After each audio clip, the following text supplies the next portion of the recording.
ఏపీలో పురాలోకల్ అయోధ్య రామ మందిరంలో భక్తులు సమర్పించిన విరాళాల దుర్వినియోగం కేసులో నమ్మలేని విస్తుపరిచే నిజాలు వెలుగులోకి వస్తున్నాయి.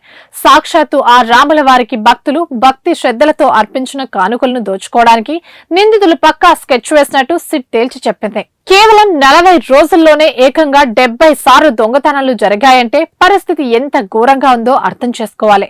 నిందితులు రహస్య కెమెరాల నుంచి తప్పించుకోవడానికి ఒకరు సీసీటీవీ కెమెరాకు అడ్డంగా నిలబడేవారని, అదే సమయంలో మిగతా వారు నగదును తమ దుస్తుల్లో దాచుకుని రహస్యంగా తరలించేవారని సిట్ గుర్తించింది. అలా దొంగలించిన సొమ్మును ఆలయ ప్రాంగణంలోని స్నానాల గదుల్లో దాచి ఆ తర్వాత అనువైన సమయంలో బయటకు తీసుకెళ్లేవారట.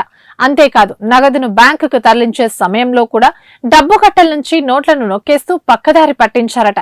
ఈ ఏడాది ఏప్రిల్ 27 నుంచి జూన్ 5 మధ్య కాలంలోనే ఈ దొంగతనాలు జరిగాయి. ఇప్పటి వరకు సిట్ అధికారులు నిందితుల నుంచి 79,85,000 రూపాయల నగదును స్వాధీనం చేసుకున్నారు. భక్తులు హుండీలో వేసిన ఆభరణాలను కూడా వదల్లేదట. బాలరాముడి విగ్రహం కోసం సమర్పించిన చెవి పోగులు, ముక్కు పుడకలు, గాజులు, కాలి గజ్జలను కూడా దొంగలించినట్టు దర్యాప్తులో బయటపడింది. ఈ స్కామ్ లో పలువురు బ్యాంక్ అధికారులు, ప్రభుత్వ ఉద్యోగుల హస్తం కూడా ఉన్నట్లు తెలుస్తోంది. ఇక ఈ కేసులో మరో కీలక పరిణామం కూడా చోటు చేసుకుంది.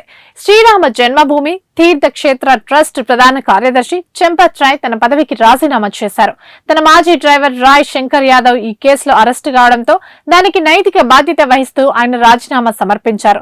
చెంపత్ రాయ్ తో పాటు ట్రస్ట్ కు చెందిన మరో సభ్యుడు అనిల్ మిశ్రా కూడా తన బాధ్యతల నుండి వైదొలిగారు. ఈ కేసులో ఇప్పటి వరకు చెంపత్ రాయ్ డ్రైవర్ తో పాటు నగదు లెక్కింపు విభాగాధిపతి, ఒక రిటైర్డ్ బ్యాంక్ అధికారితో కలిపి మొత్తం 8 మందిని పోలీసులు అరెస్ట్ చేశారు.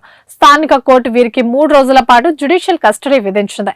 ఈ కుంభకోణంలో ఎంతటి వారునా వదిలిపెట్టేదే లేదని యూపీ సీఎం యోగి ఆదిత్యనాథ్ హెచ్చరించారు.